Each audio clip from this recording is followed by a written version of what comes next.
आपके time behaviour का peak होगा।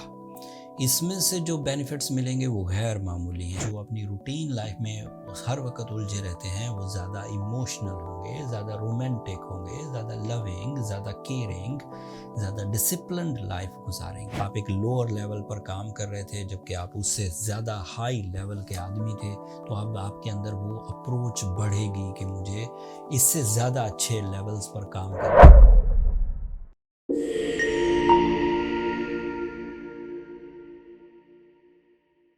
अस्सलाम वालेकुम स्कॉर्पियोज, मैं हारिस अज़मी प्रोफेशनल एस्ट्रोलॉजर आपकी खिदमत में हाजिर हूँ इस हफ्ते की एस्ट्रोलॉजिकल रिसर्चेस के साथ। ये वीक नवंबर के कुछ आखिरी दिन 27 ऑफ नवंबर से सो ऑन 4 ऑफ दिसंबर तक है।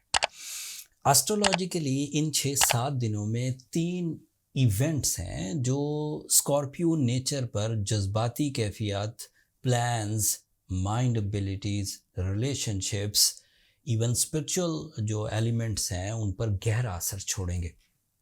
पहला इवेंट 27 ऑफ नवंबर को होगा, फुल मून। ये आपके लिए 8th एंगल पर होगा। काफ़ी पॉजिटिव है। फुल मून एनर्जीज आपको मिलेंगी जो आपकी जज्बाती कैफियत में ज़्यादा ड्यूटीफुलनेस है। तफसील अभी बयान करूँगा। दूसरा इवेंट होगा 1 ऑफ दिसंबर को। मरकरी नाम का एक प्लैनेट है, ये आपके लिए काफ़ी इम्पॉर्टेंट प्लैनेट है, एक पॉजिटिव जगह पर आने लगा है। इससे भी आपकी ज़िंदगी के 3-4 शोबे रोशन होंगे and you are more successful in the life by the support of nature. फिर तीसरा इवेंट जो है वो 4 ऑफ दिसंबर को, इस हफ्ते के आखिरी दिन होगा। वीनस नाम का प्लैनेट आपके फर्स्ट एंगल पर आ जाएगा। ये आपकी एनर्जीज़ या आपके टाइम बिहेवियर का पीक होगा।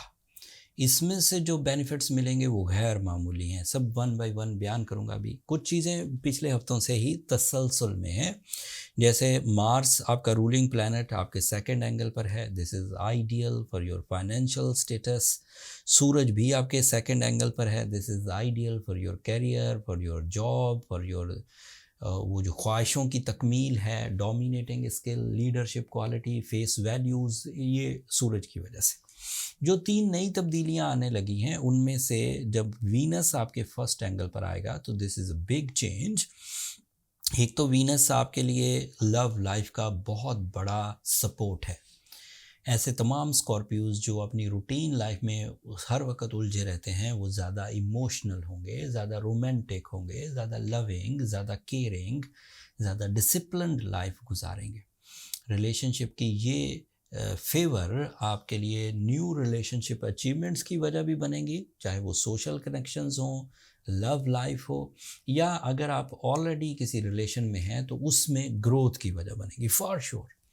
जैसे आप लोग सूरज से तखमीना लगाते हैं कि सूरज तुलू होगा तो रोशनी देगा, सूरज करीब होगा तो हीट देगा, सूरज गुरूब होगा तो अंधेरा होगा। इसी तरह जब वीनस कभी भी फर्स्ट एंगल पर आता है तो ये उसका एक नया तलू है स्कॉर्पियोज के लिए, जो उनकी लव लाइफ में इस्तेहकाम लाएगा। Extra emotions, emotional commitments, strong bonding, and फिर अदरवाइज भी हिस्से लतीफ़, जैसे पहनना ओढ़ना अच्छा लगना, जैसे खाना पीना अच्छा लगना, जैसे मौसम अच्छे लगना, जैसे ख़ुद में नज़ाकत पैदा होना, ज़्यादा जज्बाती कैफियत की वजह से दिलचस्पी के जो अमूर हैं वो बढ़ जाना, प्लान्स में दिलचस्पी आना, फैमिली लाइफ में दिलचस्पी आना, दीज आर ऑल पॉसिबल। साथ ही साथ ये आपके 12th एंगल का रिप्रेजेंटेटिव भी है, तो आपके अंदर जो हकीकी सोचें हैं उनमें भी इजाफा होगा। बहुत सारी ऐसी ख़राबियाँ जो धोखे की शक्ल में आपके साथ चिपकी हुई थी, मतलब आप एक लोअर लेवल पर काम कर रहे थे जबकि आप उससे ज़्यादा हाई लेवल के आदमी थे, तो अब आपके अंदर वो अप्रोच बढ़ेगी कि मुझे इससे ज़्यादा अच्छे लेवल्स पर काम करना है, इससे ज़्यादा अचीव करना है, इससे ज़्यादा लाइफ में सक्सेसेस हासिल करनी है। तो वो जो फ्रेब, वो जो धोखा आप अपनी लाइफ में खाए बैठे थे वो ऊपर हो जाता है। किसी शायर ने इसके बारे में बहुत अच्छा शेर कहा है। शेर के अल्फाज कुछ इस तरह से हैं कि वो फ़रेब खुर्दा शाहीन जो पला होकर गसों में, उसे क्या ख़बर कि क्या है राह रस्म शाहबाजी।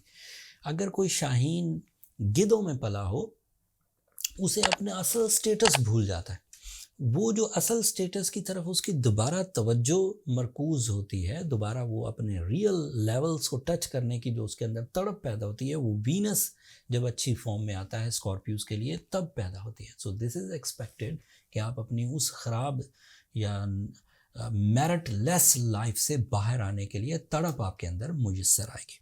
मरकरी आपके थर्ड एंगल पर आएगा तो 3 फ़ायदे देगा। जनरल एडवांटेजेस में तो आपके प्लान्स अपनी फैमिली वेलफेयर के लिए ज़्यादा बनने लगेंगे। जनरल एडवांटेजेस में आपकी लर्निंग स्किल्स बढ़ेंगी। जनरल एडवांटेजेस में ये भी है कि आपका माइंड ज़्यादा फोकस होकर डिसीजंस लेगा, तो जो डिसीजंस हो जाएंगे वो डिसीजंस पुख्तगी के साथ आगे बढ़ेंगे। दूसरा एडवांटेज ये है कि it is representative of your 11th angle, तो आप सडन गेंस के कैंडिडेट हैं, आप टीम वर्क के कैंडिडेट हैं, आप ट्रैवलिंग के कैंडिडेट हैं, आप हायर एजुकेशन के लिए अगर एक स्टेशन से एक एरिया से दूसरे एरिया जाना चाहते हैं तो वो अगर आपने अपनी फील्ड ऑफ परफॉर्मेंसेस बदलनी है, आप किसी एक फील्ड को अपनाए हुए हैं लेकिन उससे अब आपको कोई ख़ास फ़ायदे नहीं हो रहे और किसी दूसरी फील्ड में अपनी सलाहियतों के जौहर दिखाना चाहते हैं तो ये भी कर सकेंगे। फिर तीसरा फ़ायदा, आप लाइबिलिटीज़ को कवर कर सकेंगे, अपने जो ख़राब आदतें हैं उन्हें कंट्रोल कर सकेंगे, आप अपने ऊपर लगी हुई तोहमतों को रिज़ॉल्व कर सकेंगे, आप अपने ऊपर हुए मुकदमात को या लोगों के जो रवैये हैं उनको कंट्रोल कर सकेंगे। आपके लिए सैटर्न आपके 5th एंगल पर है, ये तो अभी रहेगा लंबा 5th एंगल पर, तो it is also productive for your deal making, for your disciplined life, for your comfort and for your special task कहते हैं जो सिर्फ एक सर्टन टाइम में नेचर की सपोर्ट से ही आप करते हैं, तो वो भी आपके लिए मुयस्सर है। सो ओवरऑल देखा जाए तो स्कॉर्पियोज़ के लिए short term planets, ruling planet, mind planet, emotional planets, dominating skill, judgmental abilities, ये सब आपके लिए फेवरेबल है। इतनी फेवर्स के बाद this is my professional statement कि स्कॉर्पियोज़ अपने गोल्डन फॉर्म से गुजर रहे हैं एंड ये गोल्डन फॉर्म उन्हें गैर मामूली कामयाबियों से हमकिनार हो सकती है, कर सकती है। ज़रूरत इस अमर की है कि आपको अपनी कमर कसना है, प्लान्स बनाने हैं एंड उसे परफॉर्म करना है। कुछ कमी रह जाए, कुछ स्कॉर्पियोज़ ऐसे हो सकते हैं जो इस वक्त भी इरिटेटिंग हो, उन्हें सूर्य शम्स पढ़नी चाहिए, उन्हें ब्लू सफ़ायर या रूबी पहनना चाहिए, ओपल भी पहना जा सकता है। ये ऐसे स्टोन्स हैं जो आपके लिए थोड़ा साइंटिफिकली फेवर्स देंगे। अगर कोई स्कॉर्पियो इन रेमेडीज़ को, जो एवरेज रेमेडीज़ हैं सूर्य शम्स एंड ब्लू सफ़ायर, इनके बावजूद चीज़ें सेटल नहीं कर पा रहे हैं तो उन्हें फिर थोड़ा स्पेशल रेमेडीज़ की तरफ जाना चाहिए, लेकिन वो अपनी पर्सनल कैलकुलेशंस के बाद ही जाएं। पर्सनल कैलकुलेशंस के लिए ये नंबर नीचे चलते रहते हैं, स्कॉर्पियोज़ आप इन पर रब्ता करके अपने लिए टाइम ले सकते हैं। पर्सनल कैलकुलेशन आपकी वर्थ डायग्नोसिस के लिए बेहतरीन है। आपकी स्किल्स, आपकी सेंसिटिविटीज़, आपका टाइम बिहेवियर, फ्यूचर डायग्नोसिस, ये सब पता लग जाता है एंड फिर उसके मुताबिक प्लान्स या प्रिस्क्रिप्शंस भी दी जा सकती हैं।